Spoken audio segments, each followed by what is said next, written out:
The Galactic Combat Academy floated in the void like a titanium crown, its spires gleaming against the black canvas of space. Inside its sterile halls, the best warriors from 200 species trained for warfare that spanned star systems. They carried plasma rifles, gravity hammers, and neural disruptors. Everything except their own 2 hands. Commander Thexola clicked his mandibles in disgust as he reviewed the latest human application. Another one.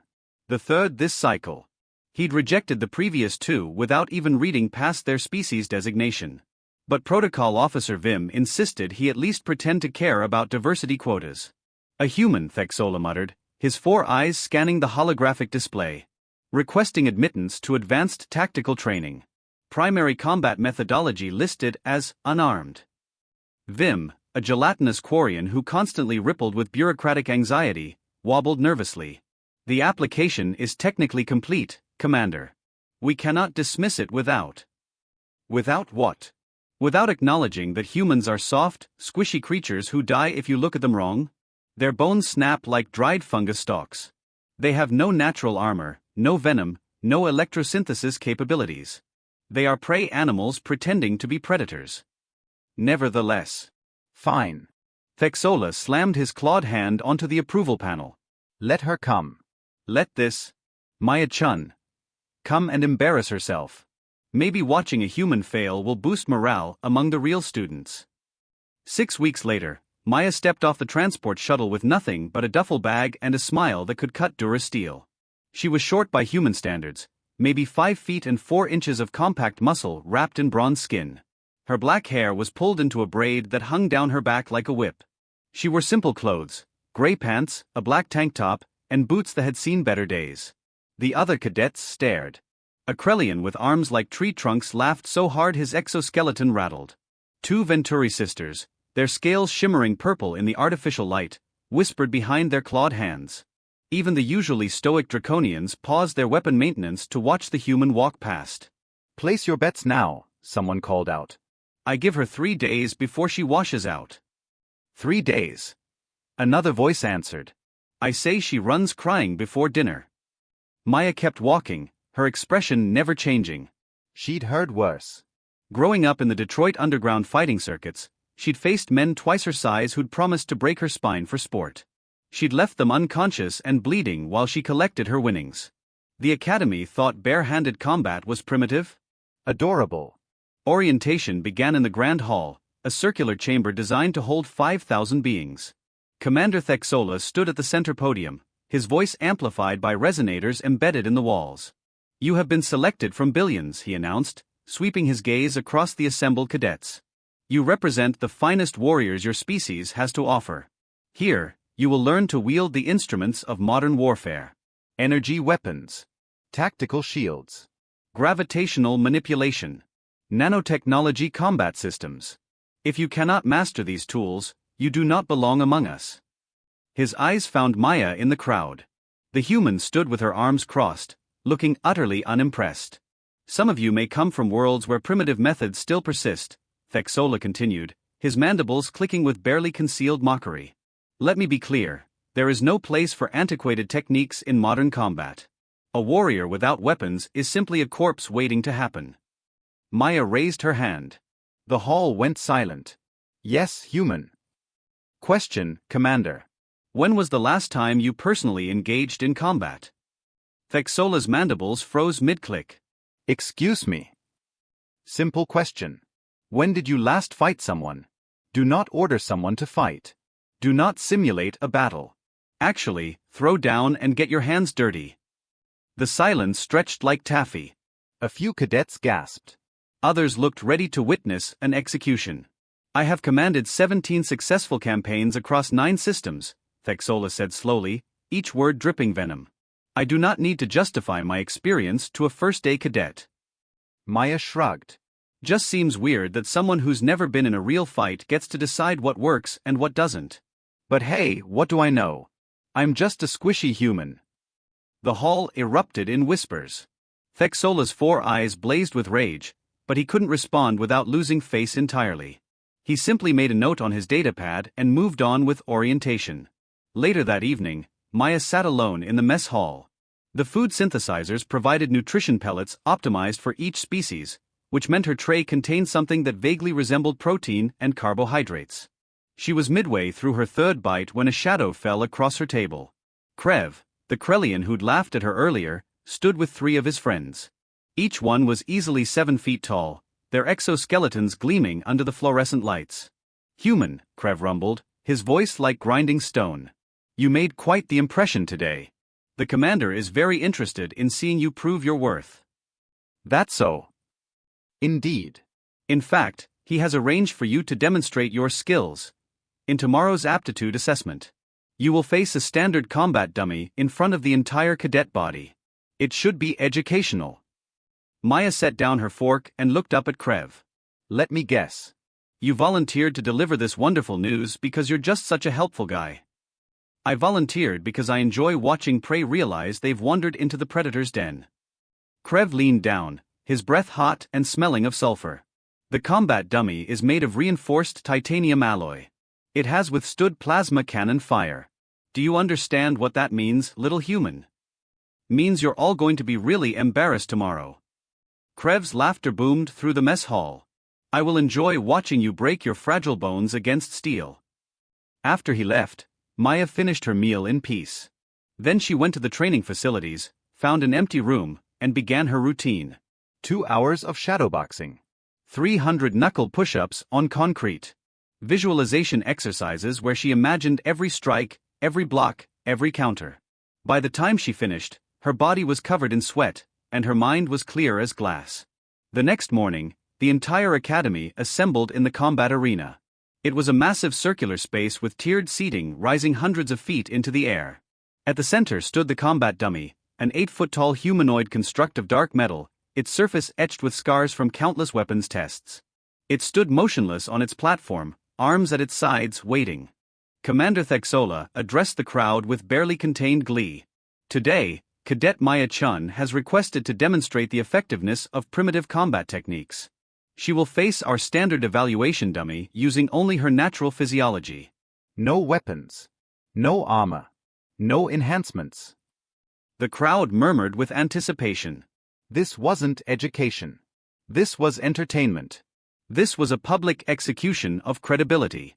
Maya walked to the center of the arena in the same clothes she'd worn yesterday. She hadn't bothered with the Academy's combat uniforms. She rolled her shoulders, cracked her neck, and approached the dummy. "Whenever you're ready, human," Thexola called out, his voice dripping with satisfaction. Maya didn't respond. She simply closed her eyes, took 3 deep breaths, and let her body remember. Remember the underground fights where one mistake meant hospitalization. Remember the training with Sifu Wang, who taught her that the human body was the most dangerous weapon ever evolved.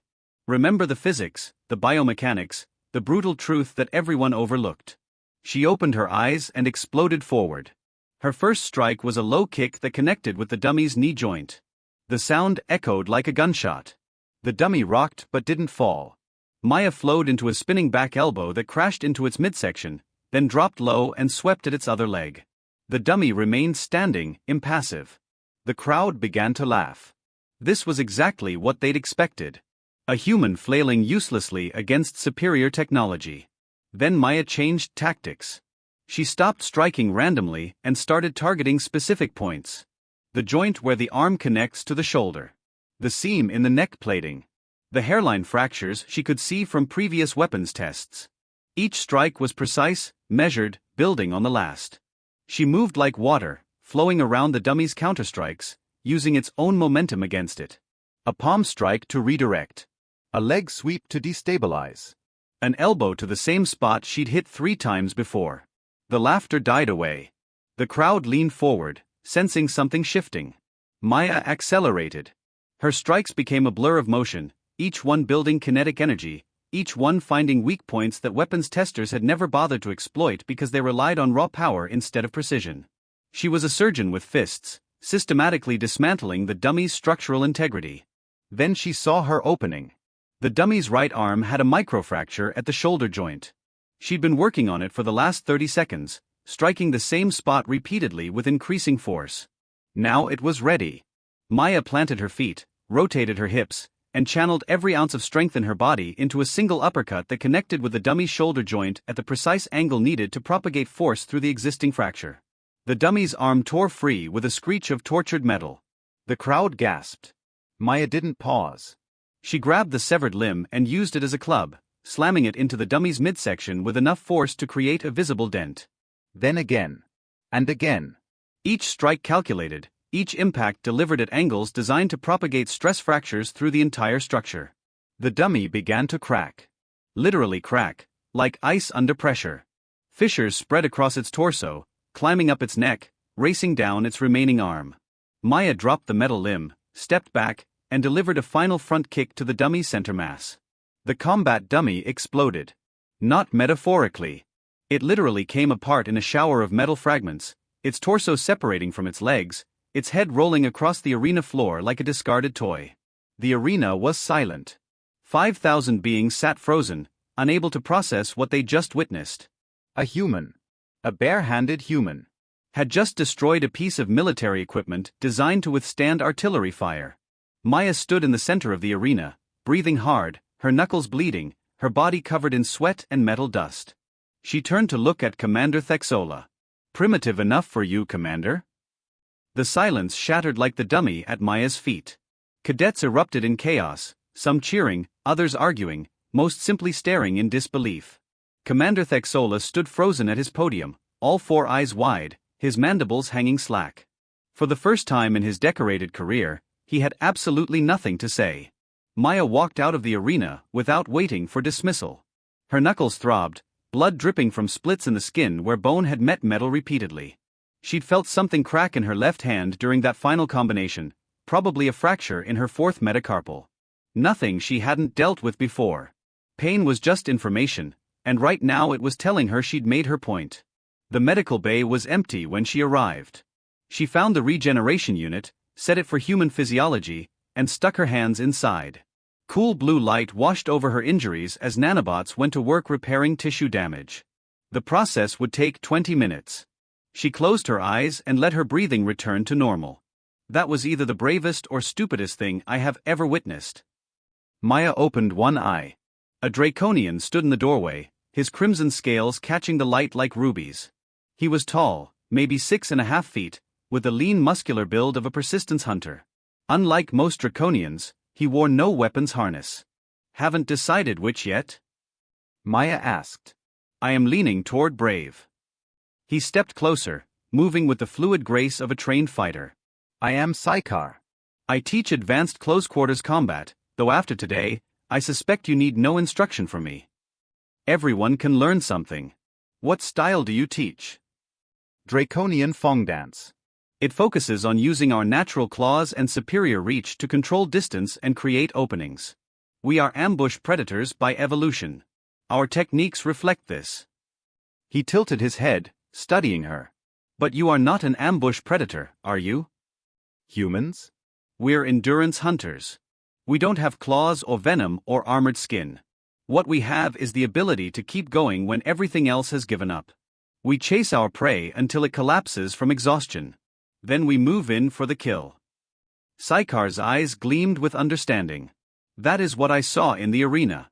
You were not trying to overpower the dummy. You were wearing it down, strike by strike, until its structure failed." Persistence. Physics and persistence. That dummy was designed to absorb a single massive impact. Nobody thought to test it against sustained targeted strikes at weak points. They built it to withstand how they fight, not how I fight. You have made a dangerous enemy today. Commander Thexola does not forgive humiliation. Maya pulled her hands from the regeneration unit and flexed her fingers. Good as new. He humiliated himself by assuming his way was the only way. I just provided the demonstration. Over the next week, everything changed. Cadets who'd mocked Maya now asked questions. How did she generate so much power without size? What was the biomechanics behind her strikes? Could she teach them? The Venturi sisters apologized for their whispers and invited her to join their study group. Even Krev approached her in the mess hall, his exoskeleton somehow looking sheepish. "I underestimated you," he rumbled. "This was foolish of me. Among my people, we have a saying, The smallest stone creates the largest ripples. I did not understand this until I watched you fight. No hard feelings, Maya said. You were acting on limited information. Now you know better. But not everyone was impressed. Commander Thexola became increasingly hostile. He scheduled Maya's training sessions during impossible hours. He assigned her to equipment maintenance duty that kept her from attending lectures. He paired her with instructors who openly despised humans and graded her work with deliberate harshness. Maya endured it all without complaint. She showed up early, stayed late, and performed every assigned task with meticulous precision. When an instructor marked her tactical analysis as failing despite its obvious quality, she simply redid it and submitted it again. When her training slot was moved to 0300 hours, she arrived at 0230 and used the extra time to practice. Thexola was trying to break her. She refused to give him the satisfaction. The breaking point came during the midterm combat evaluation. Each cadet was required to face a live opponent in full contact sparring using their preferred combat methodology. Maya was matched against Vorgash, a Krellian champion who'd won 17 consecutive tournaments before joining the academy. He outweighed her by 300 pounds and had natural armor plating that could deflect blade strikes. The betting pools gave Maya a 2% chance of survival. They met in the same arena where she destroyed the dummy. Vorgash wore his full combat harness, armed with a gravity hammer that could pulverize concrete. Maya wore her standard training clothes and nothing else. I will try to make this quick, Vorgash said, and he actually sounded apologetic. You fought well against the dummy, but I am not made of metal. I am a living warrior. This is different. Appreciate the concern, Maya replied. But I didn't come here to lose. The starting bell rang. Vorgash charged immediately, his hammer swinging in a devastating arc that would have liquefied Maya's organs if it connected. She wasn't there. She'd already moved, reading his body language, seeing the attack before it happened. The hammer smashed into the floor where she'd been standing, cracking the reinforced surface. Maya struck like a viper. 3 rapid punches to Vorgash's exposed kidney region, exactly where the armor plating had a seam. He grunted, surprised by the pain, and swung a backhand that could have decapitated her. She ducked under it and drove a knee into his inner thigh, targeting the nerve cluster she'd studied in xenobiology class. Vorgash's leg buckled. Not much, just a momentary weakness, but Maya exploited it instantly. She swept his other leg and used his own falling momentum to drive him face-first into the ground. Before he could recover, she had his hammer arm locked in a joint manipulation that would dislocate his shoulder if he moved wrong. Yield, she said quietly. Vorgash tried to push up, relying on his superior strength. Maya applied pressure to the joint lock and simultaneously drove her knee into the nerve cluster behind his mandible. He roared in pain and went limp. Yield, Maya repeated. I yield, Vorgash gasped. The crowd exploded. This time, there was no mockery, no laughter. This was genuine shock and awe. Maya had just defeated one of the Academy's most feared combatants in under 40 seconds without using a single weapon. She released Vorgash and helped him to his feet. He stared at her with something approaching religious wonder. How? He asked simply. You're stronger and tougher than me, Maya explained. So I didn't fight your strengths. I fought your weaknesses. Every species has them. You just have to know where to look. Commander Thexola watched from his observation deck, his mandibles grinding with fury. This human was making a mockery of everything he'd built.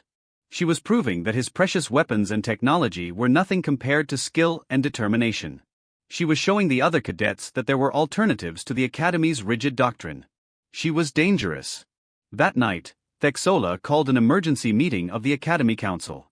5 senior officers assembled in the secure conference chamber, their holographic forms flickering in the dim light. The human must be expelled, Thexola stated flatly. She is a disruptive influence. She undermines our teaching methodology. She encourages dangerous thinking among the cadets. She also has the highest combat effectiveness rating of any first-term cadet in Academy history, Sci-Fi countered. He'd been invited as the close-quarters combat specialist. Her win rate is perfect. Her tactical analyses are brilliant. Her physical conditioning is exemplary. On what grounds would we expel her? Because she refuses to use proper weapons. There is nothing in Academy regulations that requires weapons usage, Protocol Officer Vim pointed out, his gelatinous form rippling nervously. Her combat methodology is unorthodox but not prohibited. Then we change the regulations. You cannot change regulations to target a single cadet, another council member said. That would be discrimination. The Galactic Coalition would have our credentials revoked. Thexola slammed his claws on the table. So we do nothing? We simply allow this primitive human to make fools of us all. Or, Sykar said quietly, we acknowledge that perhaps we have been fools already. When was the last time any of us questioned our assumptions? When did we decide that our way was the only way? This human has exposed a fundamental flaw in our thinking. Rather than punishing her for it, perhaps we should learn from it. The silence that followed was heavy with implication. Finally, the head of the council spoke. She was a Venturi elder, her scales faded to pale silver with age, her eyes sharp as broken glass. Instructor Sykar raises a valid point. The academy exists to train warriors, not to enforce dogma. If this human has discovered effective techniques we have overlooked, then we are failing in our mission by ignoring them. I propose a compromise. What compromise? Thexola demanded. Cadet Chun will be allowed to continue her training without interference. In exchange, she will conduct seminars on her combat methodology for any cadets who wish to attend. We will study her techniques objectively and determine if they have merit for inclusion in our curriculum. Commander Thexola, you will personally oversee this evaluation. If you can prove her methods are inferior, she will be required to adopt standard weapons training. If you cannot, you will cease your harassment. Thexola's mandibles worked furiously, but he was trapped. Refusing would make him look afraid. Accepting meant giving the human legitimacy. He chose the only option his pride would allow. Agreed. But I will prove her methods are nothing but circus tricks. And when I do, she will be expelled for her own safety. Maya's first seminar was scheduled for the following week. She expected maybe a dozen curious cadets. Instead, 300 beings packed the training hall, with another 100 watching via remote feed. Word had spread. The human who fought with her bare hands was offering to share her secrets. She stood at the front of the hall in her usual training clothes, looking remarkably calm for someone facing an audience of elite warriors from 200 species. Okay, she began. Let's start with a question. Why do humans fight the way we do? Silence. Then a Quarian in the back rippled uncertainly. Because you have no natural weapons? Partly. But lots of species lack natural weapons, and they still rely on tools. The real answer is adaptation. Humans evolved on a death world called Earth. Everything there was trying to kill us. Predators. Weather. Other humans. We survived by becoming the most adaptable species in our ecosystem. We learned to use everything as a weapon. Rocks. Sticks. Fire. Our own bodies. She gestured to herself. The human body is designed for persistence hunting and tool use. We have incredible endurance. We can regulate our temperature through sweating. We have opposable thumbs and incredible fine motor control. Our shoulder joints give us the ability to throw objects with deadly accuracy. And our brains let us analyze, adapt, and improvise faster than almost any other species. Maya picked up a training staff from the rack. Now, I'm not saying weapons are bad. Weapons are tools, and tools are useful. But here's the thing, a weapon is only as good as the person wielding it. If you don't understand your own body's capabilities, if you don't know how to generate power, maintain balance and control distance, then your weapon is just dead weight. She demonstrated a basic staff strike.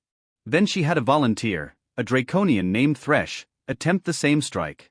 His technique was textbook perfect.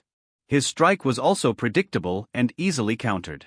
You're relying on the weapon to do the work, Maya explained. But watch this.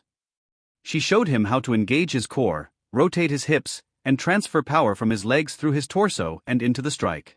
The difference was dramatic. Thresh's second attempt hit with twice the force and half the telegraph. That's applicable to any weapon you use. Energy rifles. Gravity hammers.